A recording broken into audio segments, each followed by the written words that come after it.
Well, Porter was diagnosed as being profoundly deaf when he was 3 months old. He failed his newborn screening in the hospital, but he was a C-section baby. They said sometimes that's normal. They brought him back, or we brought him back at 3 months, and they said, did the testing, and that's when we found out that he was profoundly deaf.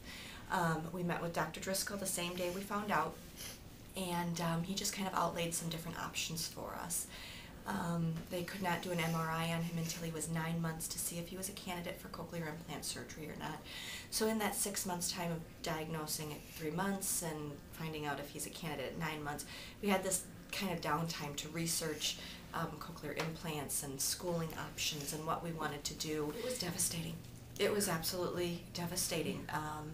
I don't know how else to say it. It was almost like the loss of the dream that you had for this child, if that makes sense, without sounding melodramatic. It was, you have this baby, you're holding him in your arms, they're perfect, it's your first one, you don't know what to expect, and sure, he was a great sleeper and he didn't turn to sounds, but he's the first one, you know, you're not familiar with that. And so when we went in and we had the diagnosis, it was just, it was heartbreaking. It really was.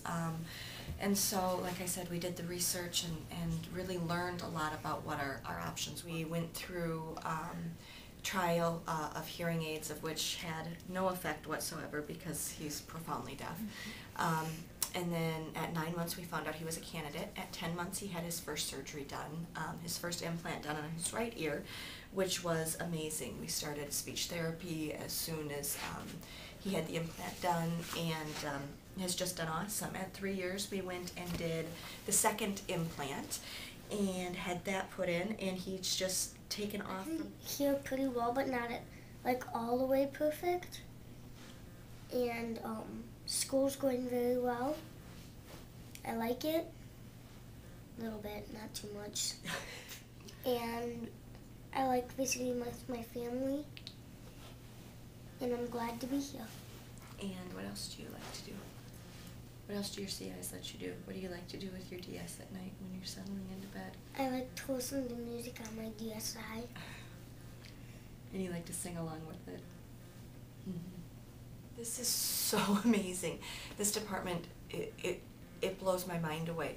For Porter, we would have to go see his surgeon, his doctor, over at Mayo West 5. If we needed to go to audiology to do hearing testing or have anything done with his cochlear implant CIs, we would be over at Eisenberg 2F. If we needed ear molds or anything, we would be down in the Mayo subway.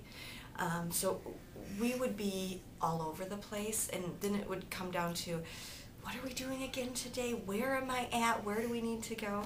And more than once I wound up going to the wrong place just out of habit. Everything is here now. We come one place. They do the hearing test. We see the doctor. We see the audiologist. We can go in the sound booth. It's all right here. So it's no more checking the sheet saying, where are we going? Ooh, this is going to be a tight appointment. We have to book it over 2 buildings down. It's all here. It's amazing. Pretty cool, isn't it?